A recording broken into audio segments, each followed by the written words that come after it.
Pues vamos a ver el momentum del mercado cuando son las 12:51 minutos, hora central europea. Nos acompaña aquí en Negocios Televisión, en nuestros estudios, Ula Llama, Senior Sales en Bank of New York Mellon Investment Management. Bienvenida, Ula. Muchas gracias, Alma. Pues, ¿qué regiones o sectores te parecen más resilientes en este contexto macro tan volátil de malas noticias que escuchábamos antes tan continuas? Exacto. Sí, es que 2025 ha estado marcado, yo creo que por mucha volatilidad, como decías, incertidumbre, ¿no? Yo creo, sobre todo política, porque ha sido creada, ¿no? por la política, sí, ¿no? Desde luego, o sea, la parte arancelaria del señor Trump, pero también sus políticas fiscales que han generado muchísima incertidumbre, ¿no? Sobre todo en los mercados de renta fija, ¿no? Entonces, sectores quizás o áreas resilientes del mercado, te diría en renta variable, desde luego, sectores como el sector de la defensa, la infraestructura, el sector financiero, incluso la energía, han sido sectores y pensamos que van a seguir sectores, bueno, pues que generen, ¿no? unas rentabilidades un poco más llevaderas, ¿no? de cara a los próximos meses. Pero si nos vamos a regiones, yo creo que el principal ganador y si donde vemos buenas perspectivas a medio y largo plazo es Europa, ¿no? Europa ha sido un refugio para los inversores, quizás menos afectado, ¿no? Por estas políticas arancelarias. Todos estamos afectados, pero bueno, contaba con una ventaja, ¿no? Con varias ventajas, una valoración desde luego mucho más atractiva, ¿no? Desde el principio de años. Entonces, mercado europeo, quizás algunos mercados emergentes ya de una forma más selectiva.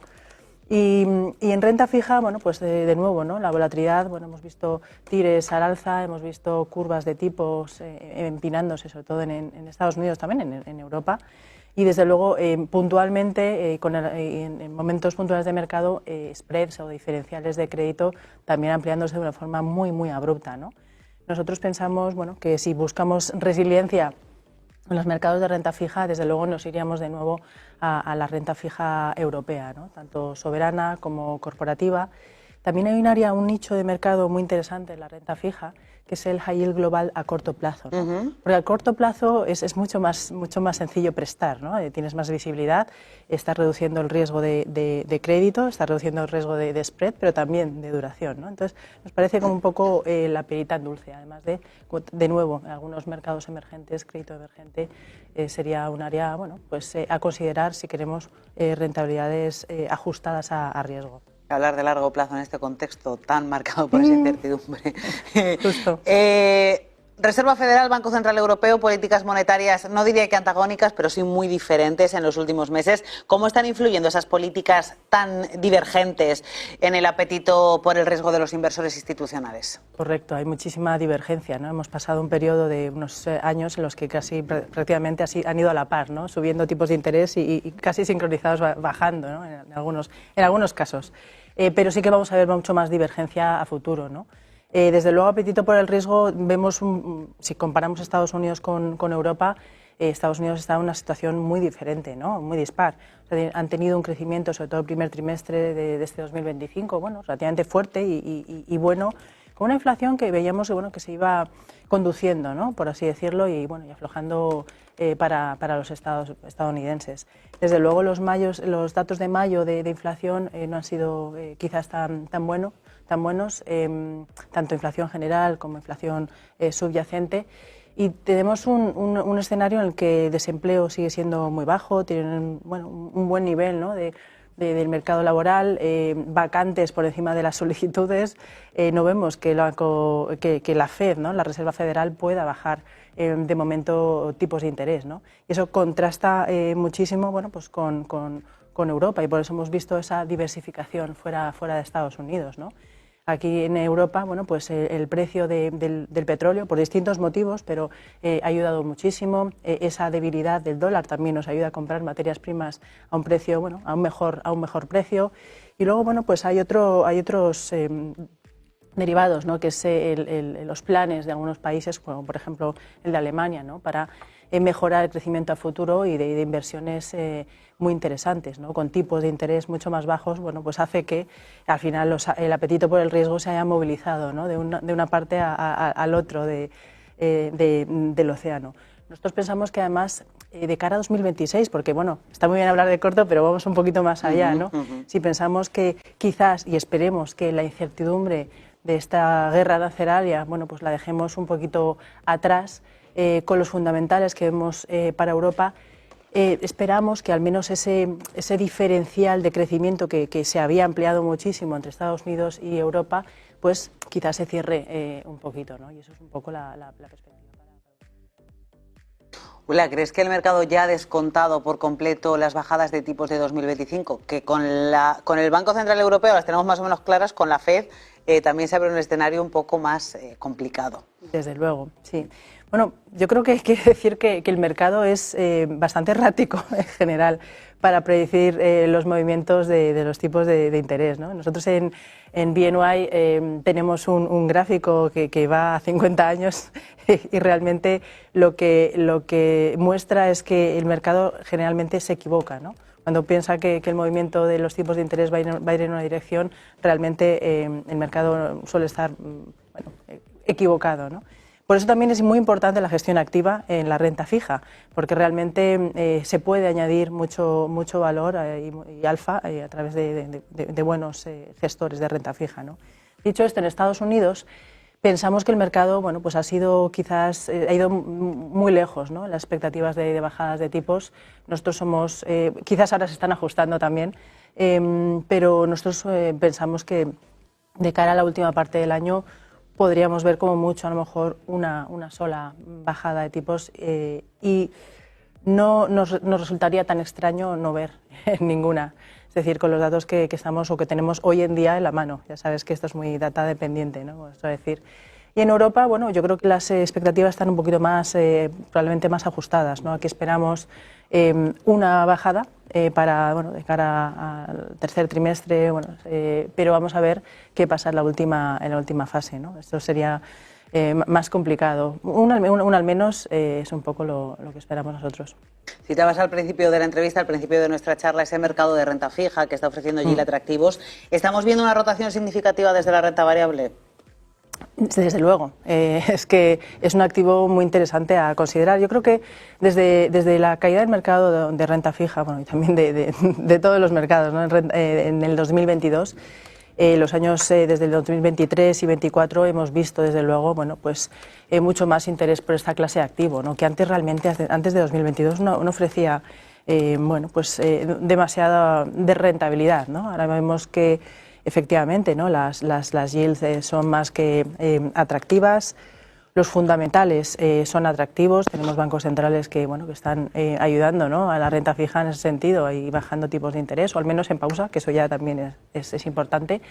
Y en el crédito también vemos fundamentales positivos, o no vemos un deterioro muy drástico de los fundamentales, ¿no? Con esto también hay que poner también el contrapeso, ¿no? Sí, desde luego renta fija, pero hay que fijarse también en los diferenciales, ¿no? Hemos visto que se han ajustado en los 2 últimos años bastante y esto es algo que hay que considerar. Nosotros, como decía, estamos en renta fija europea, ahí el corto plazo.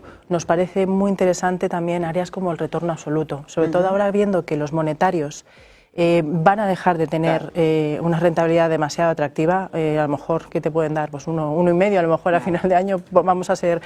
eso es un problema, sobre todo para el inversor más tradicional, ¿no? Más conservador. Entonces hay estrategias de retorno absoluto en renta fija que son muy interesantes porque con muy baja volatilidad y con un nivel de riesgo relativamente muy bajo y aprovechando esta divergencia de bancos centrales y de políticas monetarias puede hacer valor relativo en activos como crédito, investment grade o gobiernos, es decir, sin asumir demasiado riesgo de crédito, ¿no? Entonces, retorno absoluto es un área donde quizás dentro de la renta fija veremos más interés en los próximos meses, años. Bueno, y sin perder de vista esa renta variable, sigue habiendo espacio para ella, sobre todo en carteras core o solo en sectores defensivos y de calidad, que los mencionabas antes. Bueno, yo creo que en una cartera core, desde luego, siempre hay que tener renta variable, ¿no? Yo creo como motor de rentabilidad, es un gran motor de rentabilidad, pero como fuente de diversificación, ¿no? Yo no entiendo una cartera equilibrada sin este componente, ¿no? Desde luego, en el área defensiva, sí, pensamos que el ciclo, bueno, pues, o que el crecimiento puede ralentizarse de alguna manera con esta situación. Nos gustan sectores defensivos, como te decía, salud. Salud es un sector que tiene